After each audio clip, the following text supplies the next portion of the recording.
आइए मेरे दोस्तों, आपका स्वागत है श्रीमद् भगवत गीता पाठ में।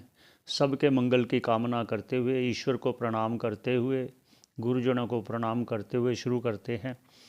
छठा अध्याय है। 19 नंबर श्लोक पर विश्राम दिया था। भगवान ने उपमा देते हुए कहा कि उस जो ध्यान का करता है, जो ध्यान कर रहा है, वो ऐसे है जिस प्रकार दीपक की लौ हिलती जुलती नहीं है बिना वायु के स्थान पर, ऐसा उसका चित्त अचल स्थिति को प्राप्त होता हुआ ध्यान में लगा हुआ होता है। और उसके बाद भगवान पुनः एक और कह रहे हैं कि उसको इसमें संतोष कितना होता है। आइए उच्चारण करते हैं। 20 नंबर श्लोक को उच्चारण करते हैं, फिर भाष्यकार जी क्या कहते हैं उस पर चलते हैं। यत्र उपरमते चित्तम निरुद्धम योग सेवया यत्र चैव आत्मना आत्मानं पश्यन् आत्मनि तुष्यति, ऐसा भगवान ने अर्जुन से कहा। और भाष्यकार जी कहते हैं जो भगवान ने कहा अर्जुन से वो इस प्रकार है। यत्र उपरमते चित्तम, यत्र मतलब जिस काल में जब वो ध्यान करता है, स्थिति निश्चल हो जाती है, तो उस काल में उपरमते चित्तम, उसका चित्त सभी विषयों से उपराम होकर निरुद्धम इस भाव में हो जाता है, अचल। योग सेवया, और उस ध्यान की क्रिया में अभ्यासरत जो है, अभ्यास करते हुए वो अचल हुआ जो चित्त उसका आत्मा में, यत्र जिस काल में होता है, चाहे आत्मना आत्मानम, जब आपने उस अचल उस चित्त से, अंतःकरण की वृत्ति से उस आत्म तत्व को पश्यन अर्थात अनुभव करता है, आत्म साक्षात्कार करता है, आत्मनि अपने आप में उस आत्मा का जब करता है साक्षात्कार, तो वो फिर अपने आप में संतुष्ट रहता है। क्यों? क्योंकि उसने अपने आप में उस अपने स्वरूप का लाभ प्राप्त किया।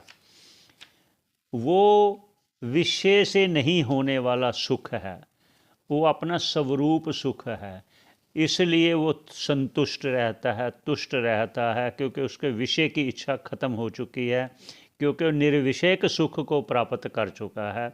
विषय का सुख क्षणिक होता है और ये निरंतर बना रहता है। इस पर और आगे चलते हैं। क्या कहते हैं भगवान अर्जुन से कि अर्जुन मैं और कहता हूँ, सुनो। 21 नंबर श्लोक। सुखम, कैसा है सुख? वो जो अभी का विषयों से सीमित सुख है, ये असीम सुख है। कैसे है वो भगवान कह रहे हैं अर्जुन से, हे अर्जुन आप सुनो। सुखम आत्यंतिकम यत्तद्बुद्धि ग्राह्यम अतीन्द्रियम वेत्ति यत्र न च एव अयम स्थिति चलति तत्वतः। भाष्यकार जी कहते हैं जो भगवान ने अर्जुन से कहा वो इस प्रकार कहा, सुखम आत्यंतिकम, जो वो आत्म तत्व में जो ध्यान लगाए हुए है उसको जो उस समय संतुष्टि होती है, जो सुख होता है, वो आत्यंतिक है, अर्थात अंत वाला नहीं है। जिस प्रकार विषय का सुख सीमित है, वो ख़त्म होने वाला है, कि जो उस विषय की इच्छा किया, विषय प्राप्त हुआ, बस उतनी देर सुख हुआ, उसके बाद सुख खत्म हो गया। लेकिन ये ऐसा नहीं है, ये आत्यंतिक है, ये अंत वाला नहीं है। यत तद, और जो सुख बुद्धिग्राह्यम, बुद्धिग्राह्य मतलब बुद्धि वृत्ति द्वारा उसको ग्रहण किया जाता है, वृत्ति द्वारा, अर्थात अतीन्द्रिय, जो इंद्रियों का विषय नहीं है। क्योंकि ना तो चक्षु का विषय है, ना नासिका, ना ज्ञान इंद्रियों का विषय है, तो कर्म इंद्रियों का विषय हो ही नहीं सकता। इसलिए कहा कि ये इंद्रियों का विषय नहीं है, ये बुद्धि वृत्ति का, अंतःकरण की वृत्ति का विषय होने से जो वो वृत्ति अपना उसमें जब उसका अनुभव करते हैं तो वृत्ति भी उसी रूप में हो जाती है, अर्थात मन भी उसी रूप में हो जाता है, बुद्धि भी उसी रूप में हो जाती है।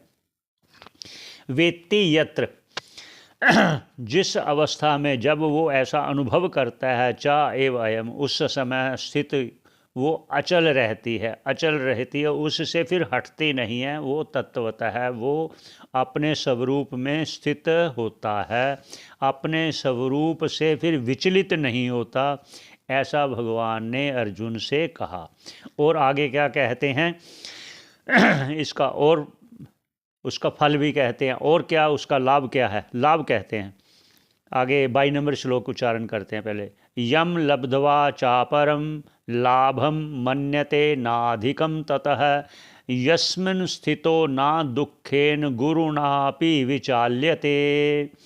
अब भाष्यकार जी कहते हैं कि जो भगवान ने अर्जुन से कहा वो इस प्रकार कहा, यम लब्ध्वा, यम लब्ध्वा अर्थात जिस आत्म तत्व का उसने लाभ किया, वो वृत्ति द्वारा, वो ध्यान द्वारा जो लाभ किया, चा अपरम ना, वो उससे कोई और ऊपर सुख है ही नहीं,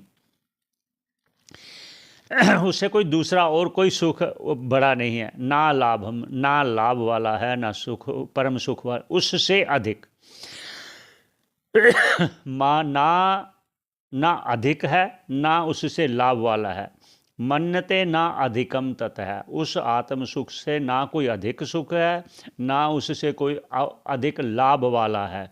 यस्मिन स्थितो, जिस आत्म तत्व में स्थिति को प्राप्त हुआ, वह साधक, वह जिज्ञासु, वह आत्म तत्ववेत्ता, ना दुखेन, वो दुख को फिर प्राप्त नहीं होता, फिर चाहे गुरु नाम अपि विचाल्यते, चाहे बड़ा भी दुख उसको आएगा, उससे विचलित नहीं होता, ना विचाल्यते। ये 22 नंबर श्लोक हुआ।